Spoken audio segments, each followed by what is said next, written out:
प्यारे सज्जनों, जब मालिक दया करता है तब हमें ये संसार नश्वर मालूम पड़ने लगता और हमारे अंदर वैराग्य उत्पन्न होता है। एक बार एक साधु को एक नाविक हर रोज नदी के उस पार ले जाया करता था और बदले में कुछ नहीं लेता था।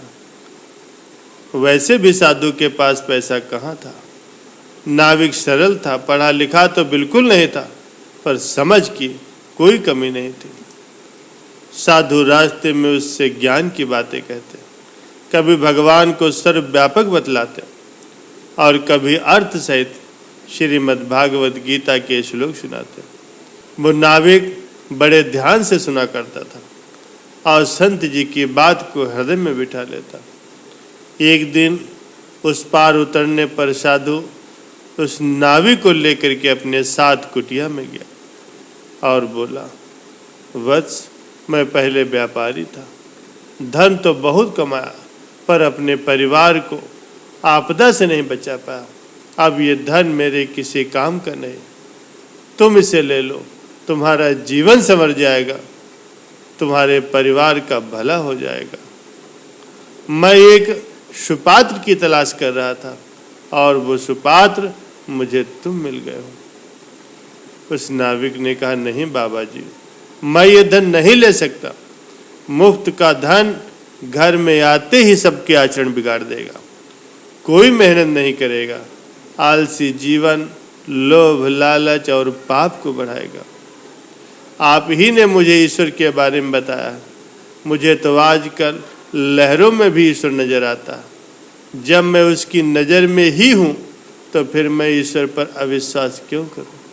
मैं अपना काम करूँगा और शेष उसी पर सब कुछ छोड़ दूँगा। प्रसंग तो समाप्त हो गया, पर एक सवाल छोड़ गया कि इन दोनों लोगों में सच्चा साधु कौन था। एक वो था जिसने जब दुख आया तो भगवा पहन लिया, संन्यास ले लिया, धर्म ग्रंथों का अध्ययन किया, उनको याद किया और समझाने लायक स्थिति में आ गया, फिर भी धन की ममता को नहीं छोड़ पाया और सुपात्र की तलाश करता रहा।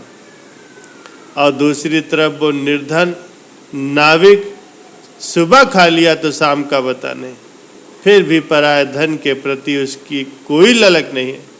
संसार में लिप्त रहकर भी वो निर्लिप्त रहना चाहता है। भगवा नहीं पहना, संन्यास नहीं लिया, पर उसका ईश्वरीय सत्ता में विश्वास जम गया।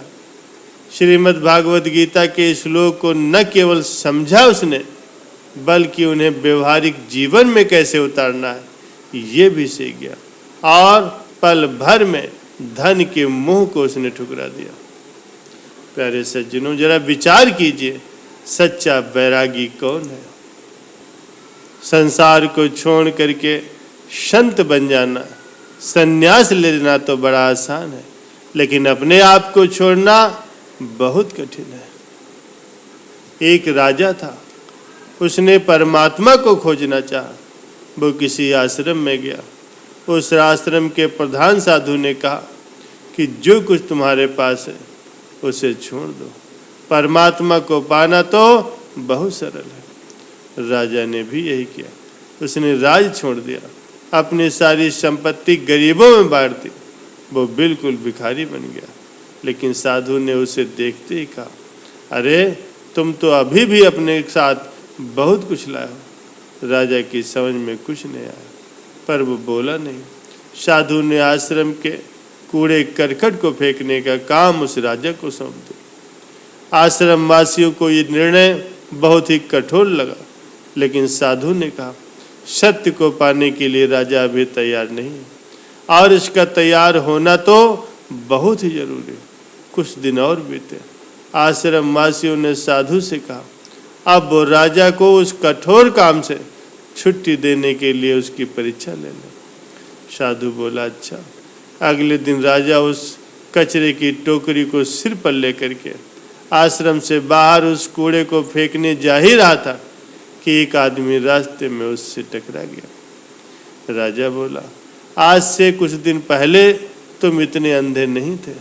साधु को इस बात का जब पता चला तो उसने कहा, मैंने कहा था कि अभी ये समय नहीं आया है और वो सत्य को पाने के लिए अभी तैयार नहीं है। कुछ दिन के बाद फिर राजा से एक राहगीर टकरा गया। इस बार राजा ने आंख उठा करके सिर्फ उसको देखा ही, लेकिन कहा कुछ नहीं। फिर भी आंखों से जो कहना था वो कह दिया। साधु को जब इसकी जानकारी मिली तो उसने कहा, संपत्ति को छोड़ना आसान है पर अपने को छोड़ना बहुत कठिन। अपने अहंकार, अपनी मान बड़ाई को छोड़ना बहुत मुश्किल है। तीसरी बार फिर वही घटना हुई। इस बार राजा ने रास्ते में बिखरे हुए कूड़े करकट को बटोर लिया, उसको अपनी टोकरी में भर करके आगे बढ़ गया और ऐसा हुआ जैसे कुछ हुआ ही नहीं। उस दिन साधु बोला, अब ये राजा तैयार है। प्यारे सज्जनों, जो खुद ही को छोड़ देता है वो प्रभु को पाने का अधिकारी बन जाता है। सत्य को पाना है तो स्वयं को छोड़ दो, अपने अहम को छोड़ दो और अन्य कोई दूसरा रास्ता नहीं। प्यारे सज्जनों, मालिक का सिमरन ध्यान जिंदगी का ठहराव है। सिमरन करते करते अहंकार दूर हो जाता है और जैसे जैसे अहंकार दूर होता जाता है परमात्मा और नज़दीक होता जाता है। बहुत समय पहले की बात है, एक गांव में एक मूर्ति बनाने वाला रहा करता था। वो ऐसी मूर्तियां बनाता था जिन्हें देख करके हर किसी को उन मूर्तियों के जीवित होने का भ्रम हो जाता था। आसपास के सभी गांव में उसकी बड़ी प्रसिद्धि थी। लोग उसकी मूर्तियों के कायल थे, इसीलिए उस मूर्तिकार को अपनी कला पर बहुत घमंड था।